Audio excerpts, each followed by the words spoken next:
Sa Tagalog, babasahin ko. Sinabi nga ng Panginoon kay Abram, umalis ka sa iyong lupain at sa iyong kamag-anak at sa bahay ng iyong ama, at ikaw ay pasalupaing ituturo ko sa iyo. At buksan po natin din sa aklat ng unang Pedro chapter 2 verse 9. So ganito po ang nakasaad. Praise the Lord. Datapwat kayo isang lahing hirang, isang makaharing pagka-saserdote, bansang banal, bayang pag-aari sarili ng Diyos, upang inyong ipahayag ang karangalan niyaong tumawag sa inyo mula sa kadiliman hanggang sa kanyang kagila-gilalas na kaliwanagan. Makapangyarihang Diyos, ang manaming Diyos sa langit, purihin ka sa pagkabasa ng mga salita sa umagang ito, Diyos.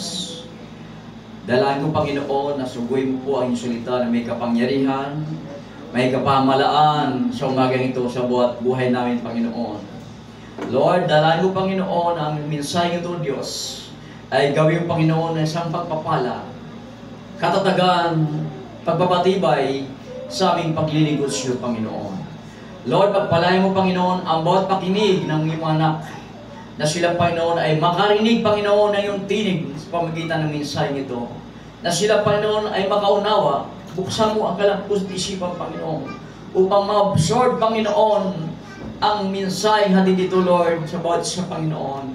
Katagpuin mo, Panginoon, sila sa iyong salita sa araw na ito. Lord God, ikaw po, Panginoon, na siyang gagamit lamang sa iyong abang lingkod, Panginoon, na magsalita na ayon sa iyong kalooban. Ikaw po, Panginoon, ang sa magpunas ng kanyang mga labi, Panginoon, ilagay mo ang salita, ang mensahe na kanyang dadalhin. Sa iyong pangalan, Panginoon, pagpalain mo, Lord God, ang pakikinig ng buong Amaya Church, Panginoon. Ikaw po, Panginoon, ang magpapalakas, Panginoon, at magpupuno sa bawat sila.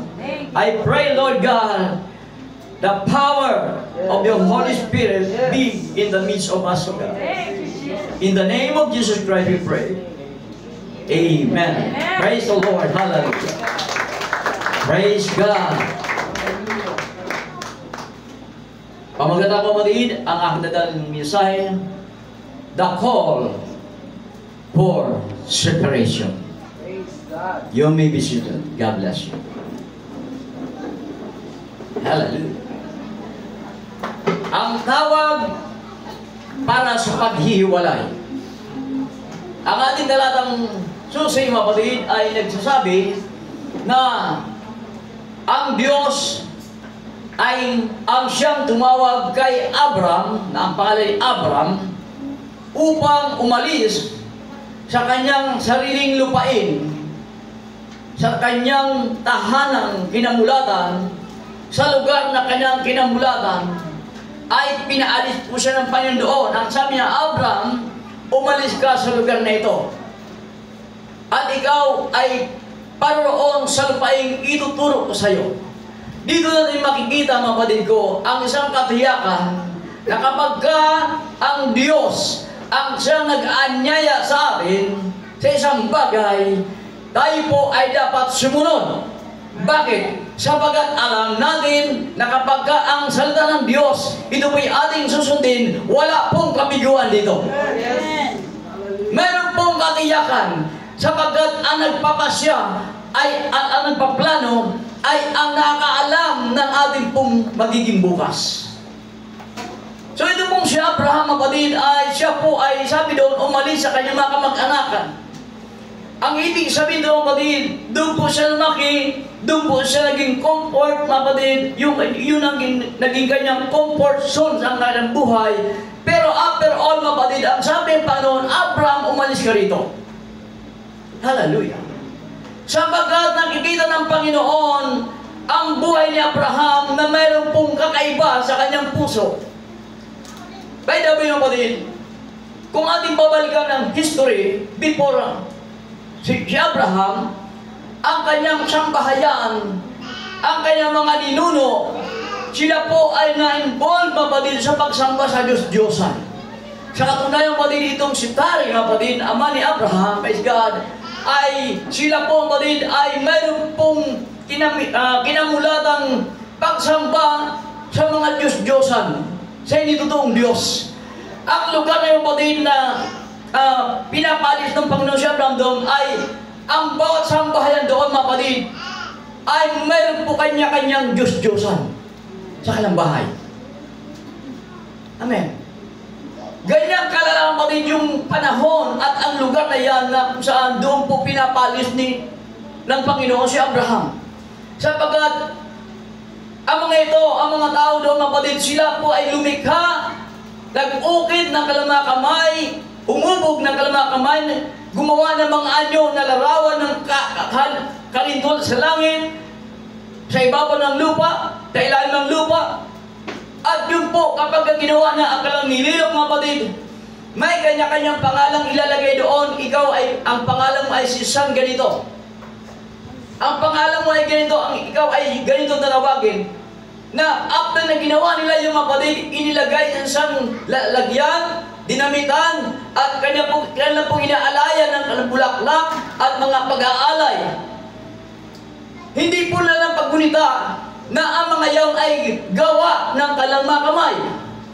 Kaya nga yun po nakita ng Panginoon, hallelujah, dahil si Abraham kapatid, kung ating babalikan ng history, ay bata pa man siya, ay mayroon po siyang puso na naghahanap sa Diyos.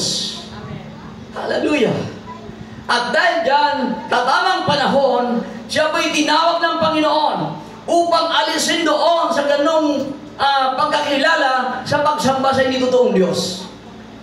So, reminder lang mga kapatid, baka sakaling mayroon pa dito sa inyong sambahayan, sa inyong tahanan, na mayroon mga nakapatong pa sa istante, na mga nakatayo, na dinadamitan, sasabitan ng bulaklak, pag-aalayan ng panalangin. Mga kapatid, yung bagay na yan ay isang karumal-dumal sa Panginoon. Sapagkat inuutos ng Panginoon, praise God, na huwag tayong gagawa ng mga larawang inanyuan, gaya ng kapukha sa langit, gaya ng mga anghel, o sino man nandoon sa mga langit. O gaya ng ibabang lupa. Yan po isang karumal-dumal sa harap ng Panginoon. Kasuklam-suklam sa Panginoon. Bakit? Ayaw ng Diyos, mga kapatid, na tayo ay sasamba sa hindi totoong Diyos.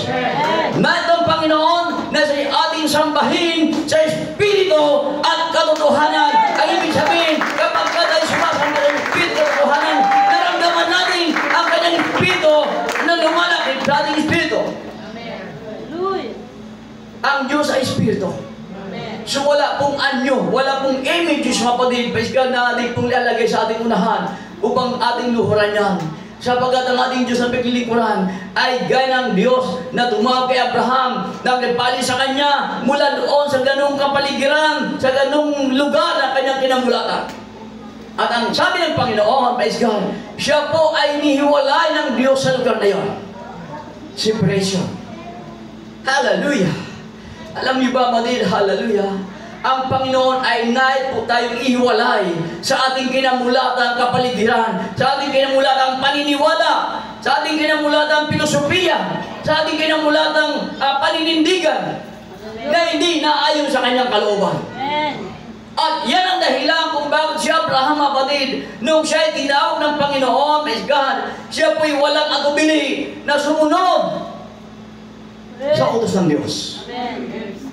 Kaya pagka kayo ay tinatawag ng Panginoon, huwag kayong mag-atubili. Sapagkat paano nyo malaman na kayo ay tinatawag ng Diyos?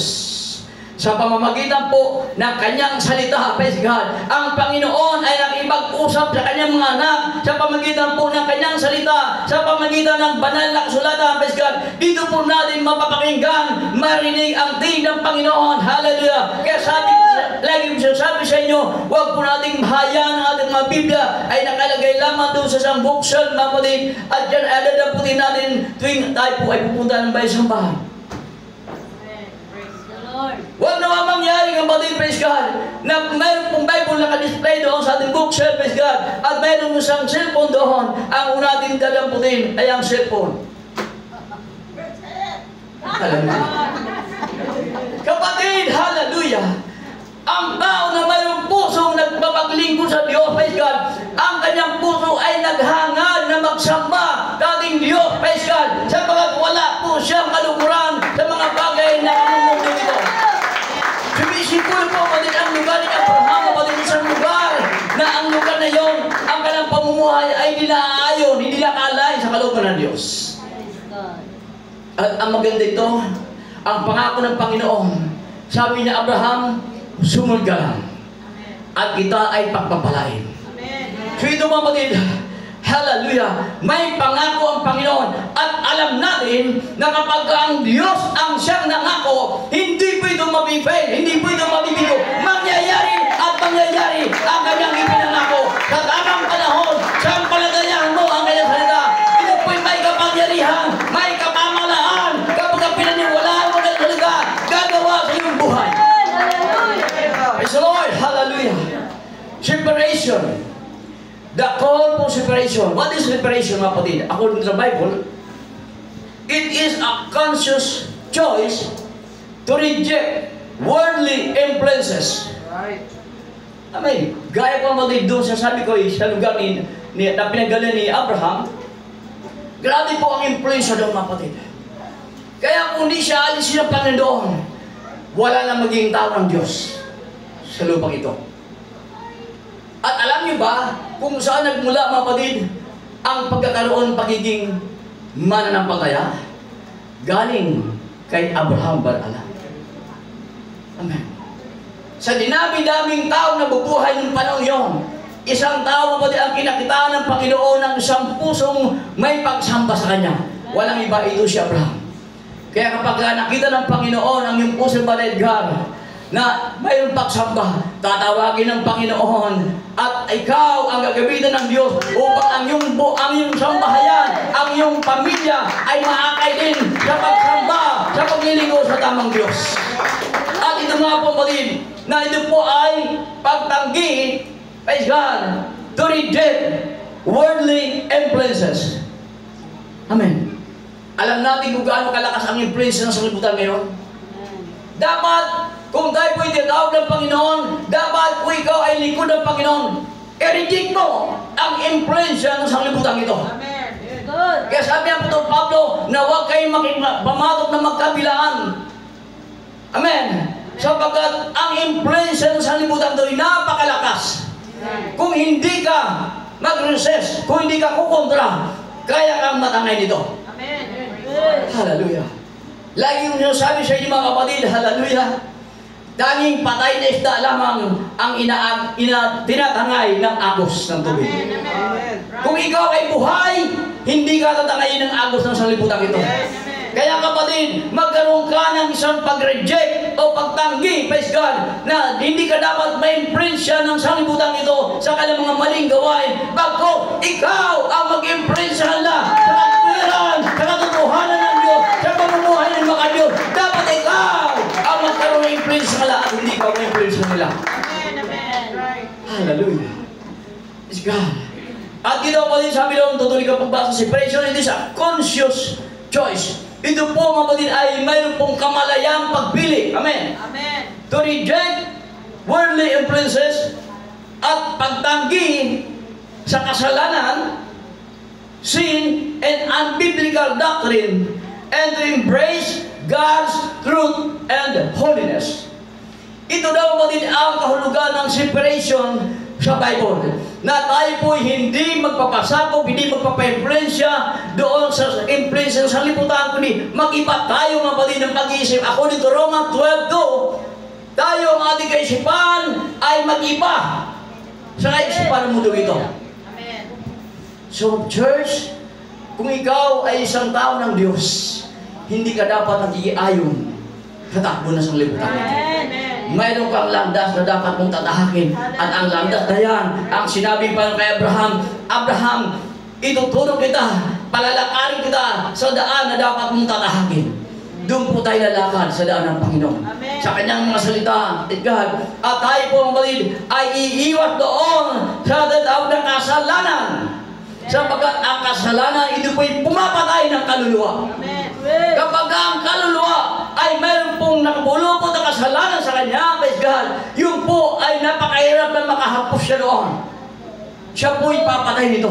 Kaya sabi ng Ezekiel 18 verse 4, ang kaluluwang nagkakasala ay mamamatay. Sampo, sa dagat ng apoy na siyang ikalawang kamatayan, na siya rin natawag ng Biblia, eternal punishment. Ito po ay walang hanggan. Hallelujah. At alam niyo ba, kapatid, hindi lahat ng doktor ay nagpapagaling, papagaling ang kanilang ginagamot. Hindi lahat ng mga ngaral, hindi lahat ng preacher, hindi lahat ng teacher ay naniniwala ang kanilang tuturuan, ang kanilang pinapangaralan. Ang obligasyon ng pati ng preacher ay mangaral, sabihin sa mga tao, praise God, ang katwiran ng Diyos, ang katotohanan ng Diyos, ang kapanalan ng Diyos, praise God, ang maniwala doon mga pati, sila po ay gagaling. Amen. Gaya din sa mga doktor ng pati, sa doktor. Hindi ko mo doktor, yan ay meron siyang kakayanan na magpagaling lahat ng karamdaman. No. Actually, kapatid, mayroon pong pangyayari na isang doktor, kapatid, ang siyang, mayroon siyang ginamot, kapatid, na sa bingit ng kamatayan ng isang bata. Itinakbo sa doktor, kapatid, dahil ang paniniwala ng mga tao, ang doktor na yan ay espesyalista, mahusay. Isinugod ang bata doon, kapatid. Sa madaling sabi, kapatid, ito po'y ginamot. At habang ginagawa ng paraan ng remedyo para mabuhay, hindi rin nagawa ng remedyo. Namatay. At ito, kapatid, na-fail, kapatid, ang doktor. Lulog-ulog siya dahil sayang yung bata. Potential ang bata, kapatid, na maging leader someday. At lulog-ulog siya. Habang siya naglalakad, yung pong imbalsamador ng kapatid doon sa corner ng koridor, naninigarilyo. Sabi, Dok, parang malungkot ka, Dok. Sabi niya, fail ako. Ang sabi ng imbalsamador pala, don't worry, Dok. Your failure is my success. Ang sabi ng imbalsamador. So, pastor ang kapatid. Tumamog na siya, kapatid.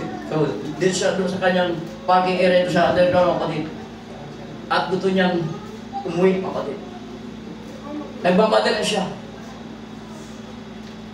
Pagdating doon sa underground, kapatid, ay medyo mayroon siyang naramdamang kakaiba. Parang ngingilabot siya. Dahil iniisip niya, kapatid, yung bata na namatay, kapatid. At doon na, kapatid, nagpasalamat sa ng paggawa ng elevator, kapatid, bumukas. At mayroong babae na katayo doon. Ay, salamat, may kasama ko. Sumakay siya, kapatid. At sa kanyang pagsakay, nung isa sa ng elevator, kapatid, mayroon pong batang tumatakbo. Biglang pinindot ang doktor, kapatid, yung elevator at sumara. Sabi ng babae, ba't mo sinara, Dok? Hindi. Patay na yun eh. Sabi, hindi, Dok, buhay eh. Gumagalaw. So sabi ng doktor, hindi, patay na yun. Tanda ko, kanina lang, ako ang nagkandang ng kanyang, namatay yung batang niya. At tanda ko yung kanyang tag. Kaya mga doktor, pag kami namamatay na, nilagyan mo yung tag na pula sa kamay, sa braso. Tanda na ito'y namatay na. Ganang oras, ganang pisa. Sabi ng babae, ganun ba, Dok? Yung gaya ba nito? May tabi nga pati yung kasama doon sa elevator.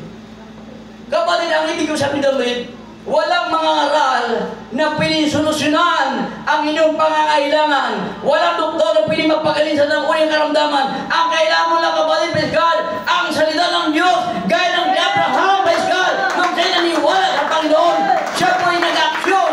Umalis siya doon. Gaya ng ating sa disco kanina. We need action, not words only. Amen. Pag sinabing Panginoon, ako'y maglilingkod sa iyo, Panginoon, gawin mo yan, kapatid. At lagi kong sinasabi dito sa pulpit na ito, kapatid, hallelujah, lahat ng iyong binabanggit dito, patutuo man yan, pangangaral man yan, pagtuturo man yan, pag-awit man yan, lirik ko ng awit, kapatid, dapat ay ginagawa mo yan sa buhay mo. Kaya pag sinabi mong, I love you, Lord, patunayan mo kapatid. Sabi ng Panginoon sa John 14:15, if you love me, keep my commandment. Kung mahal mo ang Panginoon kapatid, dapat iibigin mo ang kanyang mga kautusan. Ito ang ginawa ni Abraham, sapagat kahit ang Panginoon, praise God, na si Abraham ay totoo na maglingkod sa kanya at siya ihiwalay. Kaya kapatid, kapag ikaw ay tinatawag ng Panginoon, inaalis yung comfort zone sa mundo nito, payagan mo kapatid, sapagat mayroong magalang plano ng Diyos sa buhay mo, dadating ka ng Panginoon sa kanyang pangako. Walang failure sa Panginoon. Yes, Lord. It is a conscious choice to reject worldly influences, sin, and unbiblical doctrine, and to embrace God's truth. Kapatid, alam niyo ba, ito yung separation. So, ang separation, kapatid, ay yung pong may mga pagtuturo, may mga aral, mga kapatid, sa libutan ito, praise God, na hindi po naayon sa banal na kasulatan, mga kapatid. Alam ko na tayo po'y galing sa lumang pananampalataya, hallelujah, na malayo po tayong paniniwalaan ang biblical. Mga salit-saling sabi ng mga tao, sabi ang awit na rin ko daw sa school kid, pamahiin o pamahiin. Yung bang mga pamahiin sa buhay mapatid ng salit-salin sabi ng mga tao na huwag kang magwalis ng gabi dahil ang swerte ay lalabas. Marami silang kapatid na aral, unbiblical teaching kapatid, na ito'y ating kinamulatan, na minsan hanggang sa ngayon, tayo pinaniwala pa rin doon. Aha! Meron pa ba dito naniwala mga pamahiin? O pag ako kumakain dito, alis si sister, ikutin mo ni plato. Ayun doon, napag-ikot ang plato. Ano ba? Sino ba nakalam niya kapatid? Bakit daw ba? Ha? Sabi ko, ano mayroon dito? Pero, alam niyo ba din, ginagawa ito ng mga tao din, unbiblical. Pero hindi na unawa kung bakit na ginagawa yun. Kasi nga kapatid, yung po yung mga katuruan, kapatid, ang aral ng sanlibutan ito na kung ano ng doktrina, mga aral na wala naman sa pamantayan ng salita ng Diyos. Kapatid, huwag na po tayo maniwala dyan sa mga pamahina yan. Sapagat, ang nagbibigay ng kapalaran, ang nagbibigay ng pagpapala, ay ang Diyos. Wala doon sa pamahiin. Itabi nyo na, walis nyo na sa pamahiin sa bahay nyo, kapatid. Yun po ang unbiblical doctrine, kapatid. Praise God, na dapat umalit po tayo, kapatid, at ating pong yakapin, kapatid, ang katotohanan ng Diyos at ang kanyang kabanalan. Amen. Paano mo natin magawa ito? Through distancing oneself from what is morally corrupt and worldly. Hallelujah. Yung pong ilayo natin ang ating mga sarili kapatid doon sa mga immorality, sa mga morally corrupt and worldly. Sabi kapatid doon yung mga bagay sa mundo ito na nagpapadumi sa ating isipan, nagpapadumi sa ating puso, praise God, na ito yung mga bagay na nagiging bulok sa ating kaluluwa. Alisin po natin mga kapatid dyan, sabagat ang mga bagay na yan ay ito maging sanhi upang tayo po ay mapapahamak. Sabi nga ng Panginoon mga kapatid, praise God, tayo po ay dapat humiwalay sa kasalanan yan. Bakit? Kung hindi po tayo hiwalay, ang sabi ng Revelation 8 verse 4, we must separate from sin.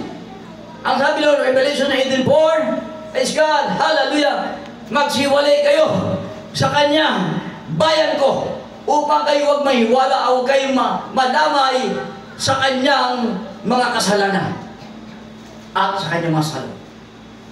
Alam niyo kapatid, may hatol kasi ang kasalanan kapatid. Kapag tayo po'y manatili doon, tayo po'y mapapahamak kasama ng sanglibutan ito. Kaya kapatid, kung ikaw ay isang manampalataya, kung ikaw ay isang Kristiyano, huwag ka na makipamalok, huwag ka na makisama doon, kundi ihiwalay mo yung sarili sa mga bagay na ito. Kung ang sanglibutan ay gito ang uso, huwag kang makiuso doon kapatid. Meron ba dito Kristiyano ng TikTok? Meron. Ate Clarissa po.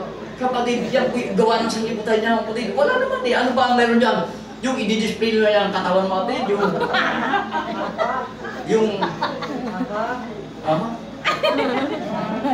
Kapatid, hindi dapat maging ganon ang isang mananampalataya. Right. Amen.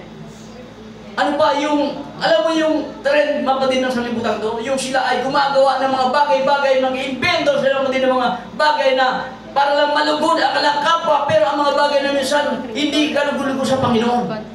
Kapatid, kung ikaw ay isang lingkod ng Diyos, kung ikaw ay anak ng Diyos, kung ikaw ay tao ng Diyos, kapatid, umalis ka sa kanila. Sabi ng Panginoon, baka ikaw, pag hindi ka umalis, madadamay ka sa kanilang mga salon. Amen. Amen. Amen. Kaya nga, yung cellphone ko, kapatid, nireject ko na lahat ng mga bagay na nandoon na hindi kalugod sa Panginoon. Kaya sabi ko sa anak ko, nak, ba't ganito ayaw magbukas ng cellphone ko? Dahil inubos ko lahat ng kapatid ng mga lahat ng mga inampalo ng kapatid, lahat pag may lumalang ang palo ng kapatid.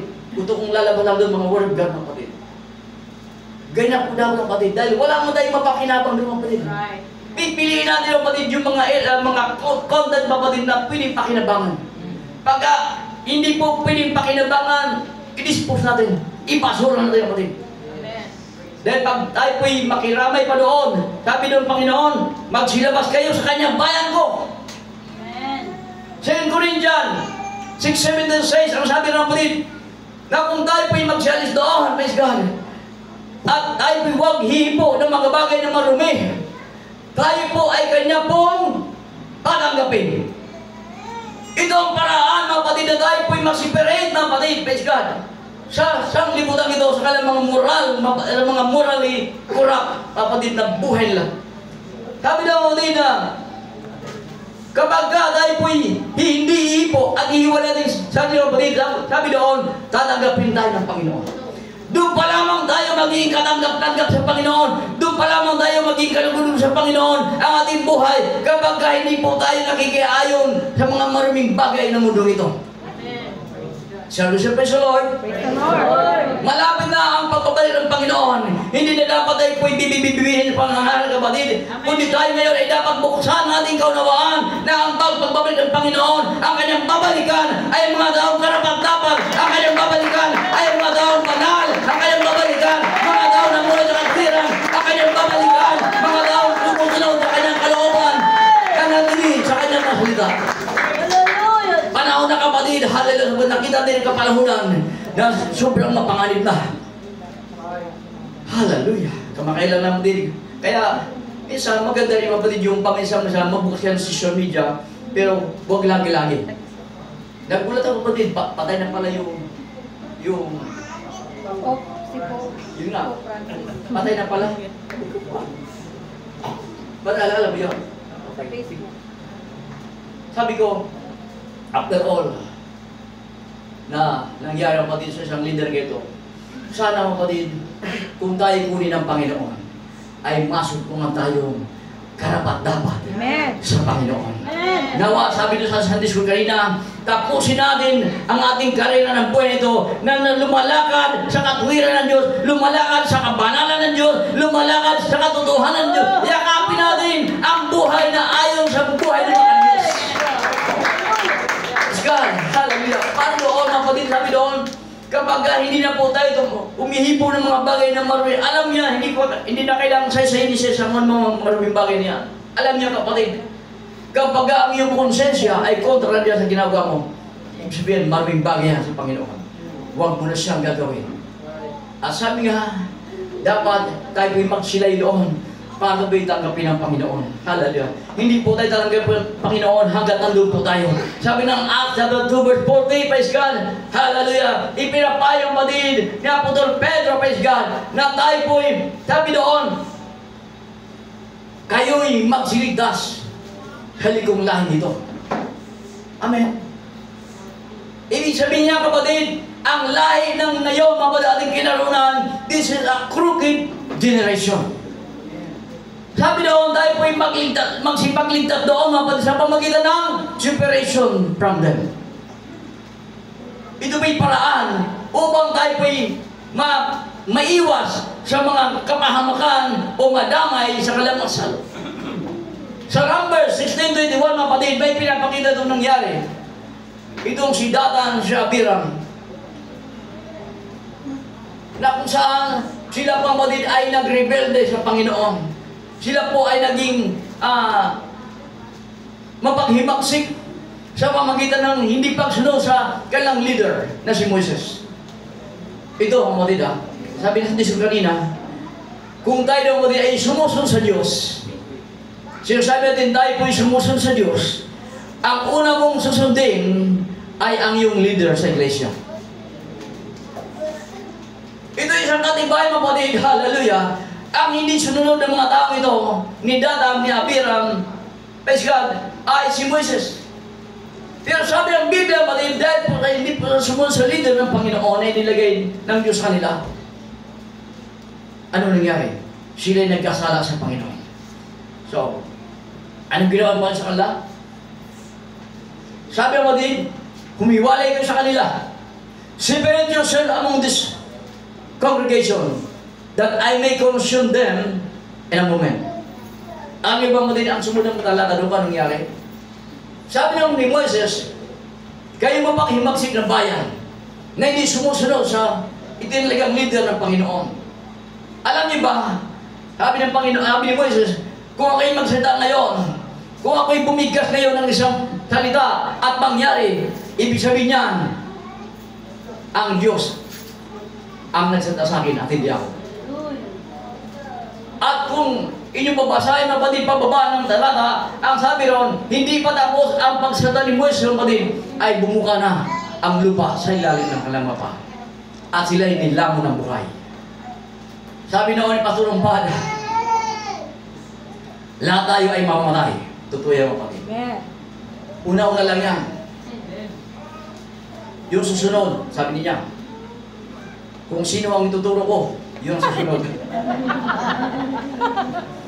Nagyukuan ang unang. Kapatid, ang totoo po niya, kapatid, mayroon pong power sa likod ng Panginoon. Bakit? Doon po inilagay ang kapangyarihan ng Panginoon sa kanyang leader na si Moises. Kaya kapag ang isang follower, kapatid, ay nagiging masuwayin sa kanyang leader, ibig sabihin, kapatid, siya po naging masuwayin sa Diyos. Upang patunayan ng Panginoon na ang kanyang mga sinisiparate, iniiwalay ng mga tao, ay kanya po itong aariing banal. Kanya po itong aariing kanyang bayan. Kasabi na sa ating binasa kanina, for you are a chosen generation. Kayo pinipili ng Panginoon. Kung kaya kayo po itinitray ng Panginoon, tayo itinitray ng Panginoon na maging masunurin, na tayo maging mapagpasakop, na tayo maging mapagpakumbaba, at tayo po itong matalima sa kanyang mga kautusan. Praise God. At ito po, kung hindi po tatalima, tayo po'y madadamay sa mga kasalanan ng mga taong nandoon sa kamunduhan, mga kapatid. Yung pong separation, mga kapatid, ito po'y, sabi doon, paghiwalay sa mga maling katuruan. Ano pong false teaching, mga kapatid? Ano po ito? Yung mga false teaching na yan, mga kapatid, nandiyan po yung tatawag na devil's doctrine. Alam niyo ba, according to 1 Timothy 4 verse 1, na ang mga demonyo, mga kapatid, ay mayroon silang sariling aral. At ito po'y pinakakalat nila sa buong sanlibutan kung pagpapaniwalayan ng mga tao na walang Diyos. Pero sinungaling siya. Siya galing sa langit, di ba? Sabi ng James 2:19, alam niya na mayroon lang isang Diyos doon sa kalangitan.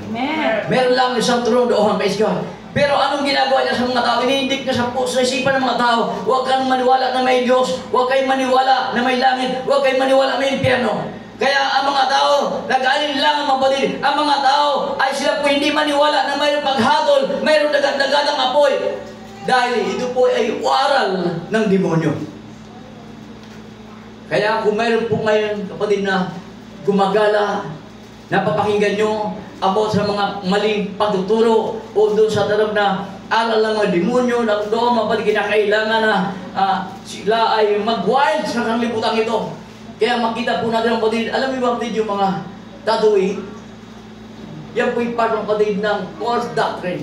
Nang sabi ng sanglibutan ito, kapag ikaw ba ay may tattoo, sa dibdib na agila, siga ka. Pagka ikaw may tato, na sa braso, tinakutan ka. Eh, meron mas siga sa kanyang dumating. Ano sabi mo? Ano sa dibdib mo? Sisiyo yan sir, sisiyo. Yung agila naging sisiyo.